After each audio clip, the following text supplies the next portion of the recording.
Hi guys, welcome back to my YouTube channel and welcome back to another video exercise. And today, mag-workout tayo sa bicep. Gamit natin yung barbell. So tara guys, samahan nyo ako. Let's go! So yun nga no guys, ang exercise mo ngayong araw is bicep. At ang gagamitin natin is yung barbell bicep curl. Then, umpisahan ko sa wide position. Warm up ko lang siya guys sa magaan muna. Tapos, ang exercise is mula sa baba hanggang sa gitna. Partial ko siya ng 10. Then, ganun din sa gitna to pataas. Partial din siya ng 10 para mag-warm up yung blood flow ng muscle tissue sa bicep. Then, tsaka na tayo mag-exercise ng normal. So, up-down. Gamit pa rin yung same weights ng barbell curl.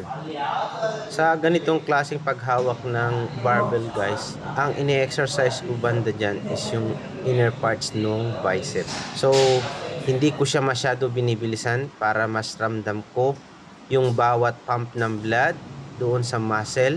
At hindi ko rin masyadong binibilisan para hindi ako parang nagsiswing or yung back na yung aking in-exercise. So dyan, dahan-dahan lang.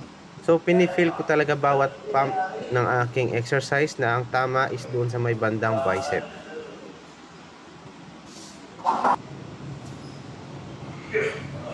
So dito guys, no, ang ginawa ko na is normal na yung paghawak ko nung barbell curl. Kung ano yung normal bicep na ginagawa, yan yung normal exercise ng paghawak ko ng barbell. So dyan guys, ang tama na yan is mismo na sa may side part ng bicep, sa may bandang unahan ng bicep. So ganyan ang ginagawa ko kapag normal bicep yung ginagawa kong exercise. Ganyan yung paghawak guys, no? Kailangan mas matibay yung yung paghawak nyo guys. Kailangan yung kamay nyo is hawakan yung mabuti yung bar para ma-feel nyo ng mabuti ang bawat exercise. So pwede kayo magdagdag ng bigat guys kung sa tingin nyo kaya nyo pang i-workout. Ang exercise na to guys is 4 set, 15 reps.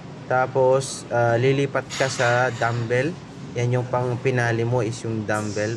So yung ganitong exercise guys, madali lang. Hindi siya masyadong maraming gagawin. Basta lang, umpisan mo sa wide, tapos normal.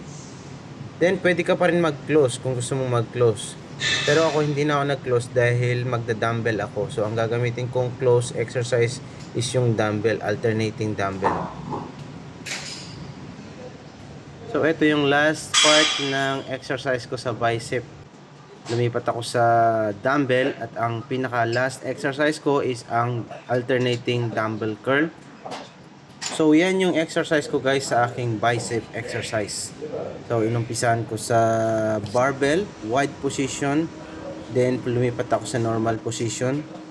Then lumipat ako sa last exercise sa dumbbell curl, alternating position. Then after dyan, tapos na ako sa exercise ko. So yan ang exercise ko ngayong araw na to guys.